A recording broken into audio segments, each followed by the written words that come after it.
Hello, everyone. Welcome to the Oracle Speak Live podcast.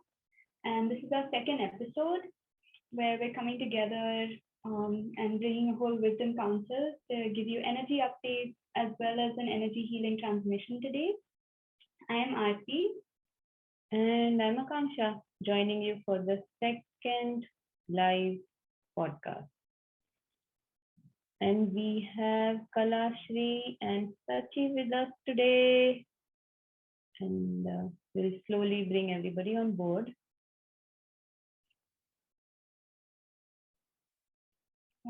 And today is the 11th of December, and we like to meet in the middle of the month so that we can kind of understand what has been happening in the first half and where are we going in the second half, and also prepare for the next month and the first half of January. So today we're going to begin with an astro update with Shachi, and then I'll be sharing a tarot reading, and then Aakanksha will be giving us like a theme of like what's coming up and helping us understand how to work with it. And then Kalashi will do the energy healing. That's what we have lined up today. And yeah, without any more delays, we're going to go and ask Shachi if she can begin sharing with us the juicy updates for this month. And we also noticed that there's so much connection in all the different themes. So yeah, here we go. Hi, I'm Shachi. So for December, so a lot is happening and some quite potent things that I'm definitely feeling, and I hope to discuss and hear back from some of you whether you're feeling it as well. So I'll start with I guess the big theme of the season of December, the big theme for December is Venus. And Venus is really love, it's connecting, it's relationships of all kinds. So connecting, relating, love, beauty. And I want to spend some time, a chunk of time talking about how to, what's happening with Venus and how you might connect to it and how you might form your relationship with Venus. And before we go into that, I'll start with what happened at the beginning of December. And Neptune, which is an outer planet, I guess that Neptune, Uranus, and Pluto are the outer planets. They move very slowly, so they barely move over the course of the year. Neptune it was retrograde for the last 6 months, and it went direct on the 1st of December. This is kind of subtle, you may or may not have felt it. The Neptune is a really sweet planet. It also has some sort of a bad name because Neptune is the waters. So it's also the murk, but it's also the depth. So when Neptune goes direct, there's a sense of emergence from the depth, emergence from the waters. So you might have felt, if anything, and there's a super subtle, so maybe not, some subtle sense of shifting forward. For those of you who take interest in your dreams, maybe some sense of a shift there. Also Neptune is in Pisces at the moment, making a super slow journey through Pisces, which is also super watery. It's the ocean, it's fish in the ocean. It's sort of like a double dose of this depth. So Neptune going direct might have you a sense, especially for those who work with energy, dreams, just a sense of an otherworldliness. I think some sense of acuteness or some sense of sharpness as opposed to just swimming in the muck. That's one December update. What else? We finished the eclipse season in Gemini and Sagittarius on December 4th. So there'll be more eclipses to come next year, but this set has been wrapped up. So look at where Gemini and Sagittarius is in your chart. If you want to learn how to do that, you can just get in touch with any of us and we'll help you. But this particular set is ending. So these themes connect to where Gemini and Sagittarius are in your chart. That chapter is over. Great time to reflect on what these last 1.5 years, what the lessons have been in these areas of your life, what have you learned? What are you taking away from this time? And then preparing for the next set. The nodes are going to move now into Taurus and Scorpio. So where is that for you? It would be nice to start, just sort of prepare for that. And now, really, the person of the moment, who is for me, who is actually she's Venus. And so like I said before, Venus is love, connection, relating, beauty, really a lot of sweet things. And right now, Venus is in Capricorn and has been since the beginning of November, and will continue to be. This actually Venus moves pretty quickly around the sky, but this is a pretty long time for Venus to be here. So the themes are going to be, you're going to feel them. They're accentuated. It's happening in Capricorn. There's also this energy of Earth, stability, wanting some kind of wanting the impact to be felt in a structured way. And so the Venus enters Capricorn at the beginning of November and is going to continue to be here for 4 months. In the beginning of March, she exits Capricorn. So there's a lot of action, some of which is going on in December. So I really feel like this Venusian energy is super potent in the sky right now. And I'll say now why. So two things. One is Venus is going to go retrograde next week, December 19th to 29th, I think. So that chunk, it's not that big, but it's quite significant, because Venus is also, I guess, the most feminine in some sense in this chart. So when she retrogrades, there's a sense of reflection. There's a sense of trying to penetrate what's actually going on in our relationship. And not just that, all of this action where Venus is doing all this is on top of Pluto in Capricorn. And Pluto is really the underworld. Yeah, Pluto, Hades, same thing. And so the ask is really the feminine going into the underworld. And often this compares to, and I resonate with the myth of Inanna, Ishtar, and you can look the story up. I would actually really encourage you to read the story. It's a really simple, well, I guess as simple and as complicated as a myth can get. But it's really the mythology of the feminine shedding her layers one by one, entering the underworld. So that's Pluto. Pluto is Hades. You can also, I guess, loosely compare this with the Persephone, where Persephone goes underground and is captured by Hades or is seduced by Hades and goes underground. And then she will emerge. And so Venus is really going to emerge at the end of December and closer to the beginning of January. Actually, the retrograde might even extend into January. I'll clarify the dates a little bit via Aarti. We can put it in the comments. But this is a big theme where Venus is entering the underworld in some sense. What this means is that our relationships we are being asked to look at them deeply. And this doesn't have to be any specific kind of relationship. So it is to do with love, connection, relating. The specific type of relationship it is for you will be determined by your rising sign. And if you don't know how to see that, we can help you. And later I will leave in the comments what kind of relationship I would expect to be shifting, deepening, where introspection is being asked of you, depending on where your rising sign is.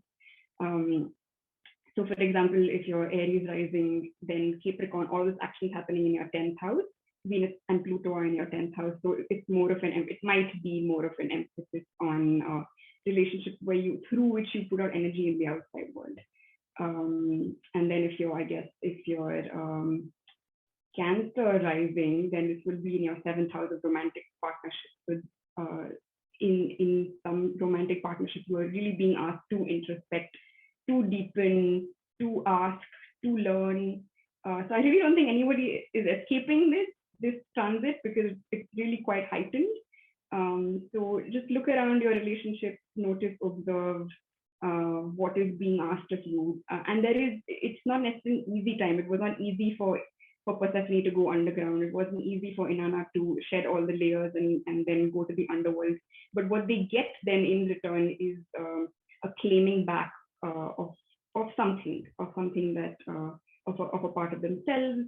So really also finding ourselves through the other is also what is being asked for.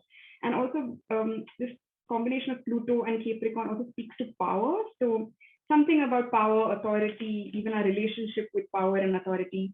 And even if it's not a relationship with a power or authority figure, even in a more equal relationship, questions about power and authority, that is being asked to be looked at, to be explored, to be reflected on, deepened, so that we can just really refine our relationship between love and power. So I think between Pluto power and Venus love, that's one of the equations being asked for you to reflect on. Yeah, I mean, it really is, I guess, truth is being asked. Truth is being asked for at this time.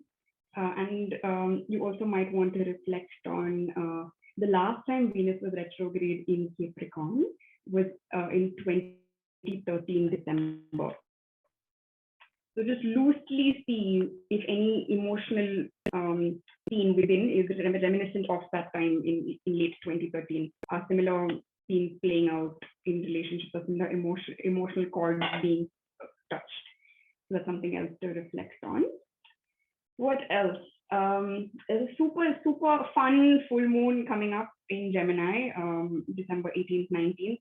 I say fun because Gemini is curious, Gemini is out there, Gemini holds many facets, is conversational, is ruled by Mercury. So yeah, there's an element of quickness and shape-shifting, and yeah, so I expect that to be really fun. I might also maybe, I really actually encourage all of you to look up your charts and see where each of these actions are happening. So look up where Neptune went direct in your chart, look up where Venus and Pluto are dancing in your chart right now. And look up where the food. Actually, even if you if you only to do one of these things, let it be the Venus Pluto thing, because the relationship, what relationships are asking to be looked at right now. And finally, I think the sweetest update, at least for me, is Jupiter after a year-long haul in Aquarius, along with Saturn, where they've been kind of tight. They are both sort of the grand uncles of the sky. Saturn is tough love, restrictive, cramped, really asking you to go through hardship to learn lessons, to refine your character. And Jupiter is really also an uncle, but sort of a very benevolent one, a very, very benefic one, saying take all of this. And so Jupiter is separating from the clutches of Saturn and then going into Pisces, where he belongs, where he's at home. So it's a super sweet time, and this is through most of, maybe even all of next year. So this happening December 29th, this shift happens. So we ring in the new year with this super sweet movement. And it really does just a grand blessing for all of 2022 because of this one shift. To also notice, if you're interested, you can see where this shift is from Aquarius to Pisces is happening in your chart, and where you expect this benevolence to shine for you. I think that might be all from my side. Yeah. And I think as the rest of this is going on, I'll try to make notes in the chat for what it means for each living sign. Any questions from you two? Okay. Or anybody else? What does it mean for Jupiter to do that? What blessings can we expect? So depending on where it is in your chart, and you tell me what rising sign you are, or if you allow me to look at your chart, which I have, then I can tell you more specifically. But is that a yes? No, I can't see you. But so the specific region will depend on where it is in your chart. But it's really moving from can I say this more generally? So Aquarius is a place of sort of vision. Aarti can speak to this because sorry, am I like outing your placement? There's a sense of looking outwards, of looking in a humanitarian way, looking at the larger, looking at sort of having a mind that's sort of not just individualistic, but more for the collective. And that's sort of, and the Aquarian energy. And Pisces is sort of, it's the depth, it's the water. I think broadly that kind of energy shift. And and Jupiter is big.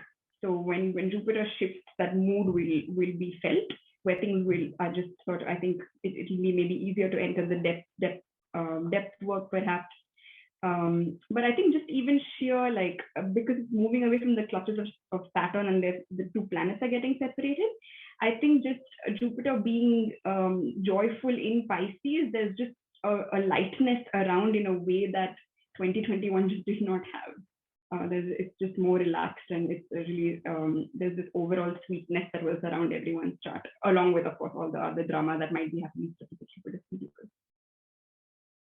So if I had to just loosely say for everybody in the world, which is, I guess, just the opposite of what looking at a single person's chart is, I would say if Aquarius is the more humanitarian collective energy, then Pisces is the cosmic energy, because it's the great ocean, and that shift then.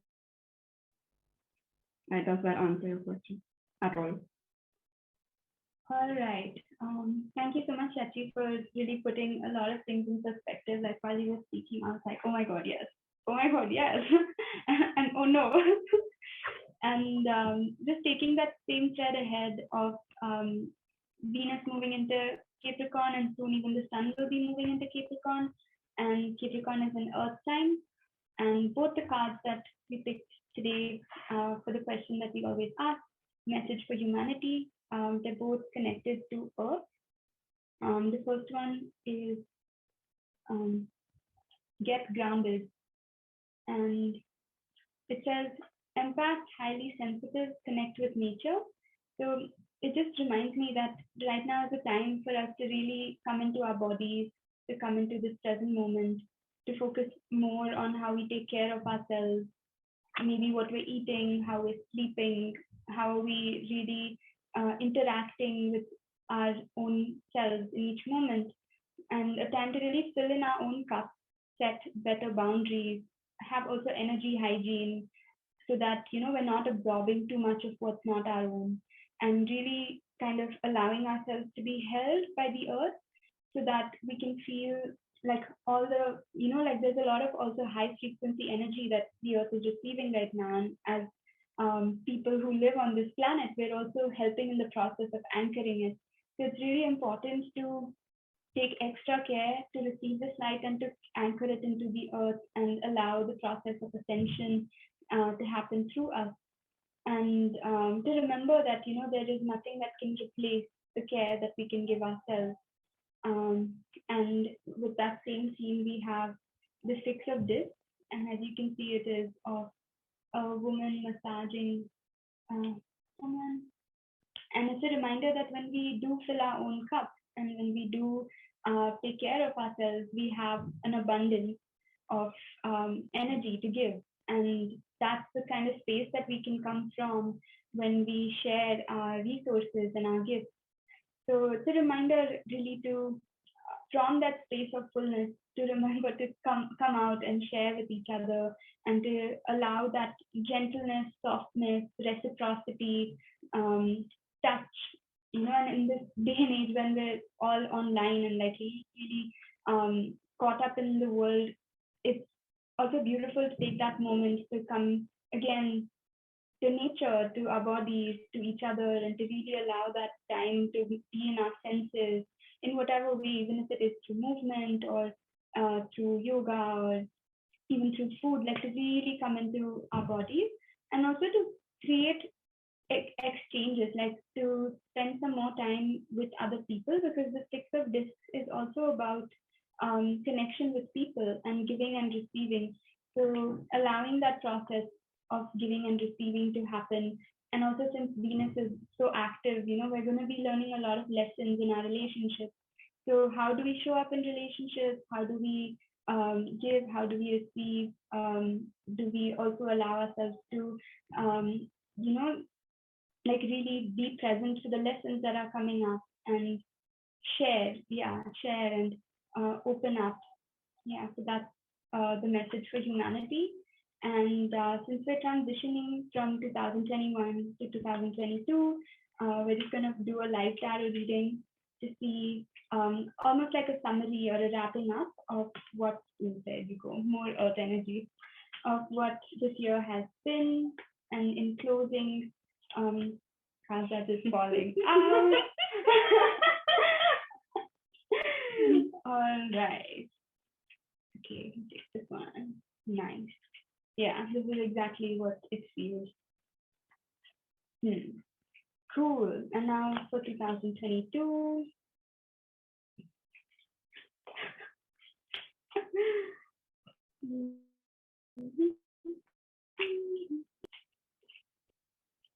Oh my God. All right, let's go.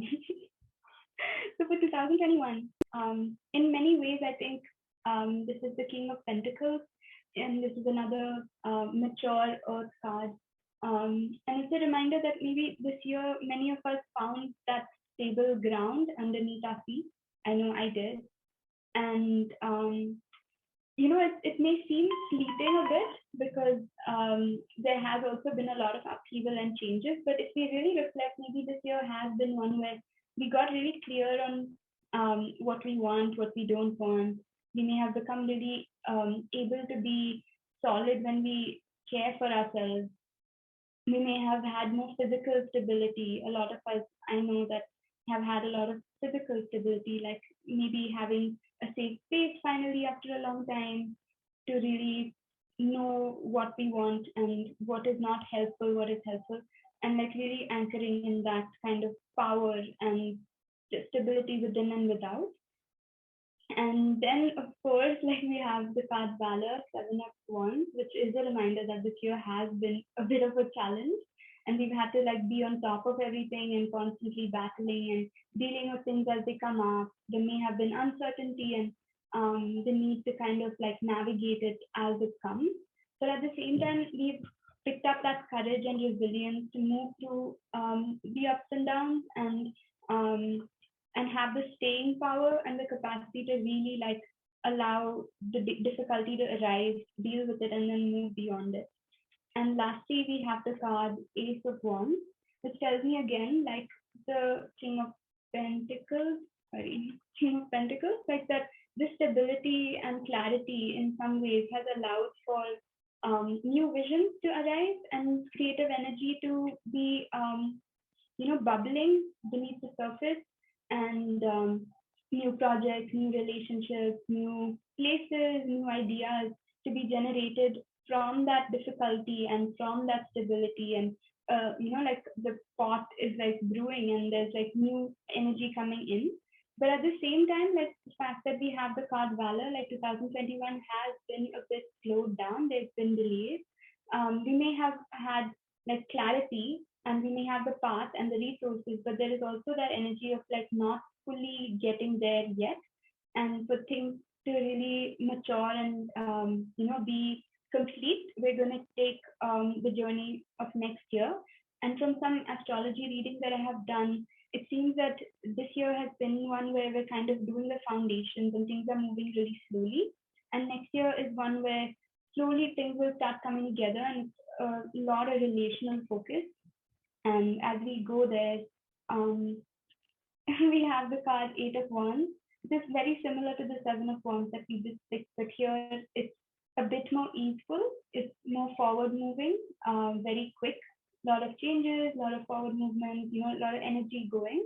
And it's a reminder sometimes that in the middle of the chaos, to finish what we started, to stay with the course of what we planned, and to keep our feet on the ground, because it's very easy to get carried away when there's a lot happening.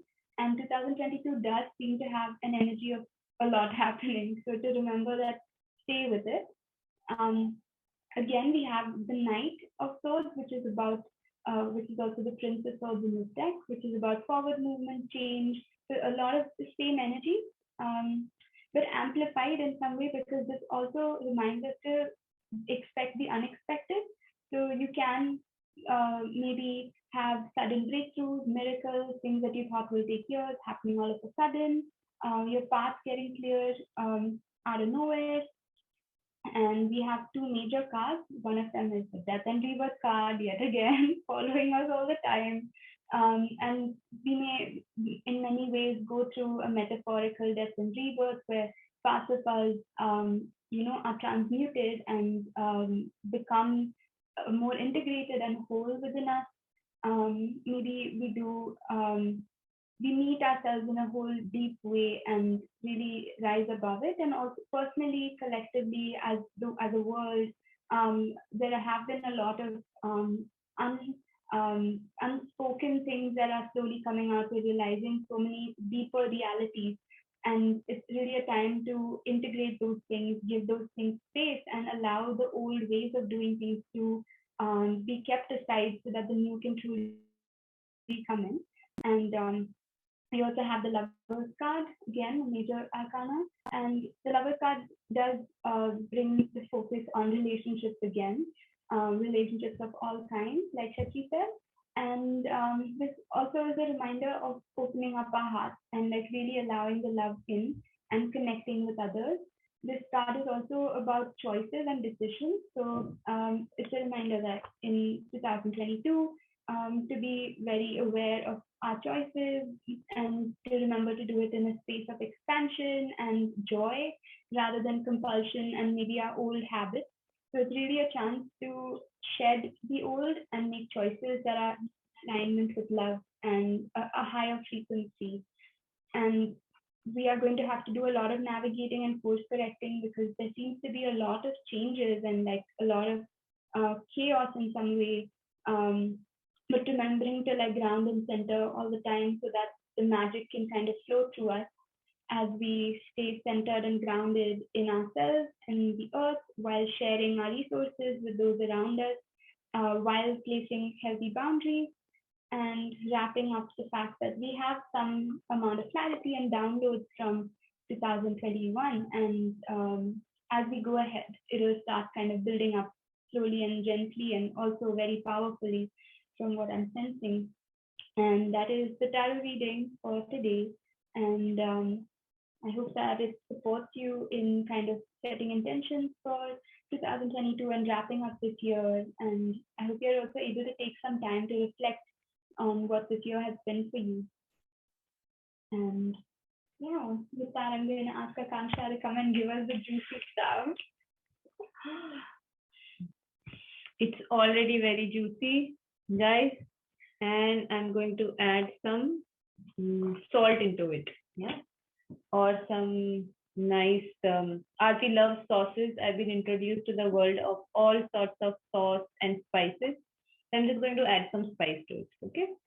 I think one of the things that I've noticed is that there is more and more connection with light body that is happening and that is there now.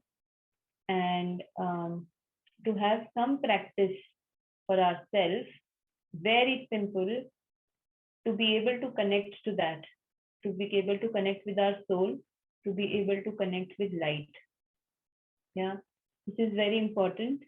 Given that the themes that are showing up, as Sachi also shared and Aarti also shared, that the energy of, I really liked what she said, like, shedding of the layers is there and the penetrating the underworld, which would mean that really going to places which can feel scary, which can feel unknown, which can feel very, very dark also to some people. Yeah. To be able to do that kind of work, we need our connection with our soul and we need connection with spirit and we need connection with light. So, and at the same time, to be able to ground and center ourselves with earth energy, really the physicality with our bodies. Yeah. So prepping up seems to be an important theme. That's one. Two, and like we've all heard of how central relationship seems to be in right now. So what all forms can show up, particularly could be just current relationships in any sphere, including relationship with yourself. In terms of, for some, it could be some kind of illness also, like a pattern that exists. It can also show up in terms of somatic manifestations of certain very old energies or ancestral patterns also. It can also show up in such ways. There is also a lot of childhood themes that can show up. Yeah. The good thing about all of this is it's like a deep cleanup that we are being offered at this time. So all these patterns, very deep rooted patterns, are up on the surface. We don't have to go digging anymore. They're there in front of us. Yeah. And if they're there, then we can actually really make that journey, that inward journey, the downward journey. And it also feels it can be a very quick process. It need not be a very laborious, lengthy process of dissipating those patterns and releasing that energy to be available to us for the new year. These are few things. So if you have ancestral body related issues coming up, childhood related themes coming up, that's very normal to expect. Other thing is also fire energy. So this is, and to work with these patterns, water signs are very, very useful because our emotions guide us into these realms. At the same time, there also seems to be a lot of fire energy. It can be experienced in different ways. I think one of the things that we can also see at a different level is the manifestation of fire in form of anger. Anger which has been suppressed and how it shows up in all sorts of ways, maybe somaticized through the body, or it could be part of some passive patterns of anger, which catches us very unaware. We may not even know where we are acting from anger. That can show up as a suppressed form. Otherwise, it can show up as a very, very regressive form, and which is more destructive and can actually cause more harm in your relationship. So it can be both ways. Yeah, both have a destructive side to them. So to really be able to work with that energy of fire, fire is also creative energy, which would also mean that you can really have activations of your chakra systems at this point. So that all is available to us. Yeah. These are few themes. The other one is also that there's a lot of shedding of messages, of followership, of looking to somebody else for answers. It's really we are being given and we have been activated where we have to only step into our own autonomy, our own sovereignty. Again and again, life will keep bringing us to that place. Yeah. And if I had to really explain how this is, mostly we were always told that shedding is like layers of an onion, like peeling layers and layers. But I really liked, I keep listening to Sounds Truth podcast, and this lady who runs Sounds Truth, Tammy Simmons, she used the analogy of a garlic, how those pods are, that each one is a whole in itself, and each creates a larger whole. So there is not each layer is not something incomplete, like how we would see it. So we are really moving and shifting into a reality where our wholeness is a given. And for that, I think we are just preparing. So all these things that we just talked about are very much part of that, clearing and pushing us into the new energy. So it's embracing that wholeness that we have. And Yeah. Love, connection, beauty, relating also showed up quite strongly when both Sachi and Aarti also shared. I think here connecting is also, as I can see, that one is how we connect in relationship, how we connected to life around us. And when we lose connection with that life force within us, life force around us, that's when we really struggle uh, to sort of break through conditionings, or inherited um, patternings.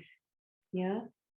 So that connecting to life, soul, and spirit is very much a big theme, large theme. And yeah, that's all I have that has shown up among the major themes. Thank you. And we can go to now Kalash. Okay, so I was simultaneously doing a reading and a hearing by using this method called the BNC Miracle method. And how this works is it identifies, I set a bunch of intentions based on a lot of what you have said. And then we use a collective hearing to release blockages from various aspects of the collective. Now, my intentions, I'm going to go one by one. I have about 8 of them. The major one is clearing the collective of not feeling ultimate safety and grounding. So really feeling ultimate safety and grounding. Because earth energy is really coming up a lot and really grounding into that. So that was my first intention. Interestingly, that blockage for the collective was in the mind and in the limbo life period. All the blockages were in that limbo life period. These are major lessons of the soul, of the collective to really come into your own, as Aakanksha has mentioned, and deepen that connection with the higher self. So when it's in the mind, it's the energy. This is interesting because I do this too. The energy is escaping into the head, is going upward, and not in a constructive way. It's not going like ethereally upward. It's going to the head, and you're not grounding. So when you find yourself going in thought loops or overthinking spaces, the call is to ground that energy and bring it back to the body, movement, whatever seems intuitive, and ground it to the earth.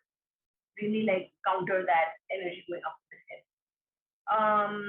Also psychoanalyzing emotions, like really bring that into the body.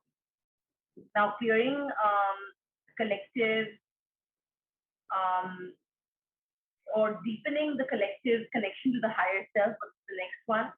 And that was in the emotional body for the collective. And emotional body is the easiest to clear just because it's the most palpable thing. And the mental body is the hardest because I can keep doing clearing infinitely, and the thought processes can bring those blockages back. Emotions are nicer to less to do with. So clearing the and deepening the connection to the higher self of the collective, again, emotional body, in that whole life, big life lessons for a lot of us to deepen that connection. I also did a little bit of inner child clearing because I'm noticing a lot of that pattern coming up for a lot of us. Inner child trauma, basically acting out, throwing tantrums, rage, anger, grief, frustration, all this. Again, the emotional body is very much, where there's anger misplaced or whatever, as Aakanksha was talking about. A lot of fiery energy comes from the inner child. It's very like raw. I mean, these are babies, they cry endlessly, they throw tantrums. There's no societal filter of emotional expression. So that inner child trauma is very palpable in a lot of us, and to clear that again in the emotional body. The next was healthy releasing of anger, which was again emotional. And then we move into fiery energy, which was constructive, and that was releasing blockages to creative flow. She mentioned creative energy as well. So really like channelizing that passion, that hunger, anger energy, that Aries energy of like, I don't know much about astrology. Like watch me like throw that in. But like a little move.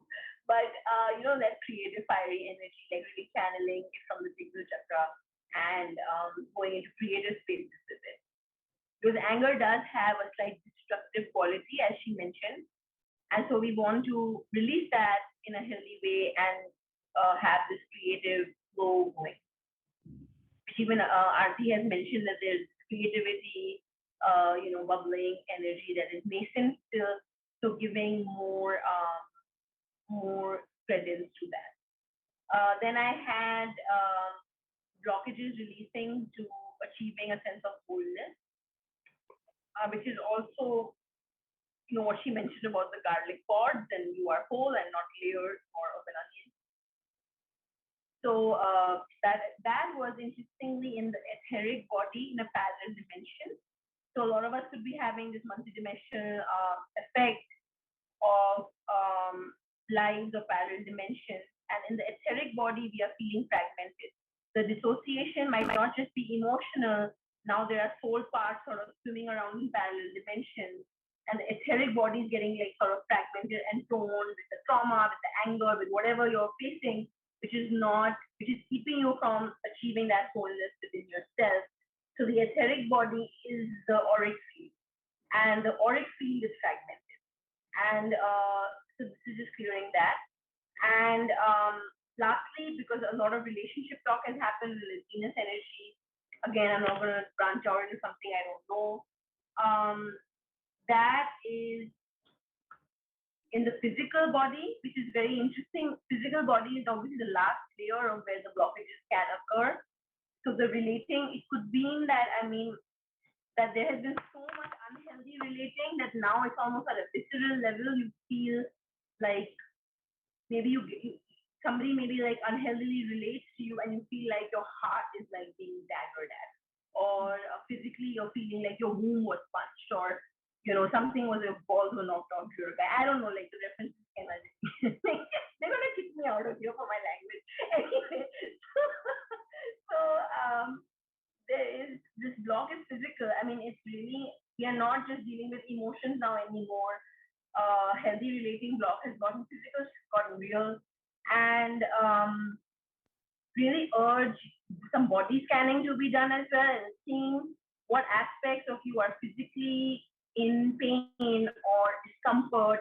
A lot of women and men, even in my in-person sessions, I noticed, and even in myself, we carry a burden on our neck and upper back, like this, just like I'm like burdened, or I'm stressed out, and somebody's sitting on your back or riding your back in this unhealthy way. And these are energies that are draining you. So shifting from unhealthy relating to healthy relating going forward. And that block has gotten physical, so it's really time to release that. The timeline to really assimilate and integrate this energy transmission, although the clearing was done now, is saying 3 to 4 days. So the way that it will work is that for the next 3 to 4 days, it'll just keep, like, it'll have a ripple effect. And the way BNC works is that there is no mental plan for this. If you say that this is one way, there's no recipe. The divine decides the recipe, so you may receive blessings in very different ways in your life about deepening connection to the divine, or healthy relating, or anger releasing, whatever we've discussed. So watch out for these major topics, and just see on how, observe how the universe is showering blessings, and what is opening up, and what blockage is releasing in a divine way. And that is the method working. There is no set, unfortunately or fortunately. It's kind of magical, because you can think, oh, this is like, I've done readings for like attracting a partner, and somebody's gotten a job to go to Maldives, and there's a person there. So like there's no risk. Anything can happen. And that's the magic of this method. So like open yourself to divine blessings, and really wholeheartedly open that heart and enjoy it, and enjoy the juice and all that comes with it. And that was my part in this. And I'm going to just wrap up my segment with an earth transmission, and to just kind of center in what would be really great is to ground. Now, I know energetically that the inner child resides in the sacral chakra, and I don't want to make this women specific. I do have a tendency to do that. So, for men, if there are men listening to this later on, we can visualize something on the sacral chakra, which is below the navel, and maybe your inner child, and see what shows up when your inner child is there. And for women, we will of course visualize the womb and see what shows up when you do that. And so I'll just guide you through a little quick connection with the earth center. And you can just close your eyes and really bring your attention to your breath and feel every cell sort of vibrate just a little bit slower. Come deeper into your body. If you're in your tippy toes, really touch your feet to the floor and feel your energy going down from your head space into the spine, going into the tailbone, and going downward through the feet, into the earth. Start releasing any excess energies, excess unhealthy emotions, heavy emotions that do not serve you any longer, any heavy thoughts that are lingering, that you've gotten the lesson out of, but they're on a thought loop and you want to just release it. The earth is the eternal mother and can hold it all. I mean, we're here for a reason. So just relax into her and give it to her and let her. And you keep deepening and grounding and relating and relaxing into the earth energy field. So deeper in connection with the earth frequency, which is just a bit little slower than where you might have been. And arrive deeper into the womb of the earth. And now both men and women can visualize their sacral chakra. And if you see an image of what shows up if you visualize your sacral chakra, where is it right now? Is it healthy? Is it creative? Is it flowing? Is it spinning healthily? Just tap into the image that shows up. Maybe it's a color, maybe it's a sound, however you perceive, maybe it's feeling, maybe it's warm, however you perceive energy, whichever sense is activated.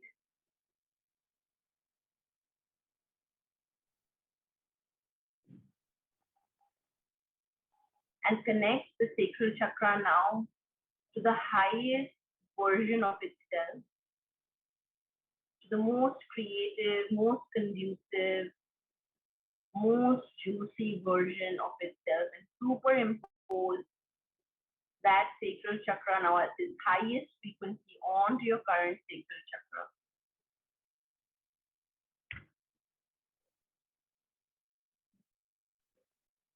And see and perceive or feel what image shows up, or what feeling comes in, or what sound comes in. And make a note of this. This is important information.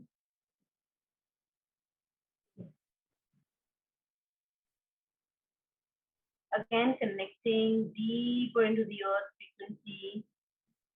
A lot of us can be starseed energies, and we're so used to flying around intergalactically that we forget that Earth is home for now, and to really ground into Gaia, and to really connect with this vibration and stop fighting it. And just breathe into her womb and nestle into her breath. And slowly arise.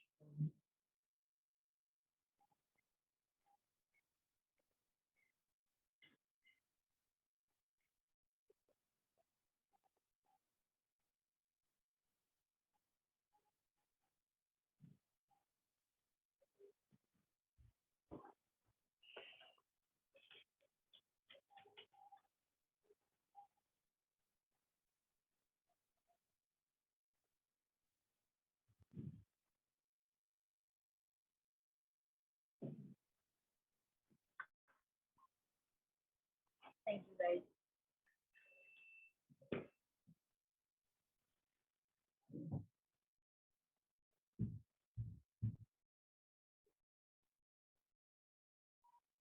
Thanks so much for that really beautiful practice and the energy clearing, Kalashi. Like it's really magical and it's such a blessing to have you come in and just like, shower us with all the energetic upgrades that we need and getting rid of everything that's like bothering us. It's really magical. And I hope that each one of you really allowed yourself to receive the upgrades and the transmission. And this entire podcast has been infused with the healing. So just by listening to it, and if you are open and receiving it, you will be able to have these clearances and you'll be able to allow this new energy to come in and be kind of downloaded into your light body and into your being. And also in your physical body, you may have certain shifts. So usually after a healing, you can take some rest. You can just like see what your body needs. And Kalashi, if you want to share like what to expect for the next few days, you can also say a bit. Okay, so I'll just share a little bit about what happened in the shift of even the Earth transmission after I did the hearing and then I did this thing. So the sacral chakra showed up as a dead duck for me, and then it moved into like a torch.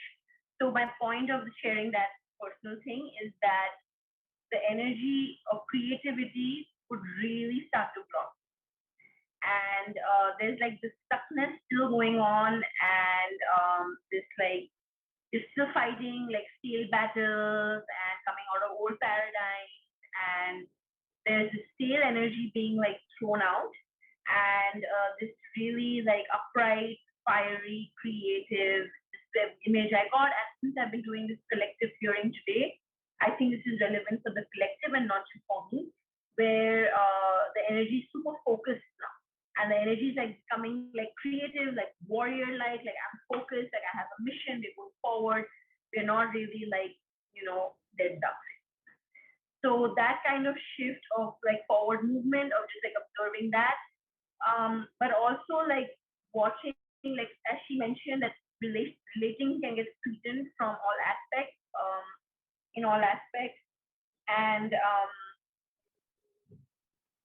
really, I think if one thing that needs to be taken away is that what practice can we cultivate to further connect deeper.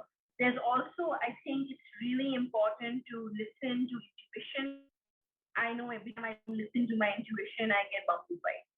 So like royally. So I think really paying, like there is an inner voice, all of us like really listening, and really it's a psychic muscle, sure, but it's also there in people who may not have cultivated that. There is an inner knowing with all of us. So there's like really like clearing out the junk to watch yourself, come more into yourself, and have a dialogue with yourself and relating with, I think honestly, the sweetest relationship would be like, instead of external looking, also it is the sweetest relationship with yourself, with your higher self, with your unhealed self, with your fragments, all of it coming into a wholeness. And the process of that, witnessing the process of that and deepening, whether it's meditation or whatever one does, or intuitive movement, or a shower where you're paying attention to the messages in the morning that are coming to you. Whenever your intuitive quiet time is with yourself or making tea, and really paying attention to the body, to the intuition, and sweetening that, relating with yourself. Ultimately, I think that's the most important relation. So clearing away all the junk and cultivating that. I think watching out for that. And also like blessings could come from all directions. Job offers, new people could show up. Strangers could be kinder. Blessings, like it could just it could come from groceries, could be bought for you for free. Like anything could happen. BNC, and like for example, like if somebody has an illness with the back, it could be regarding support, and friends could suddenly show up. So these are different ways in which this method can work, where the energies be uprooted from the source and not symptomatic. You've given me the symptoms, but now we've done an energetic clearing from the root. So I hope that answers that long-winded answer to your question. Yeah, thanks for letting us know, because I think most of us, who are new to BNC, just to like let them know what to expect. I thought that would be interesting. And I'm just gonna add Shachi as well on Spotlight. Can I say something? I typed up for each rising sign where you might expect all this action around Venus and Pluto. So I'm going to send that now. And I just wanted to add, oh, got cut off, is it? Yeah, place the rest later after Sagittarius, two more rising signs. But I wanted to add, go out, look at Venus. There are these nice apps where you can also locate. And if you have an altar, for those of you who have an altar, maybe just sitting down, reflecting when the words Venus, beauty, love, connecting, relating, when you hear these, what symbol or image comes to you, and can you honor Venus by either writing something and putting it there, or placing something for her to honor her for this upcoming time. Yeah. All right. We seem to be at the end of our hour-long podcast.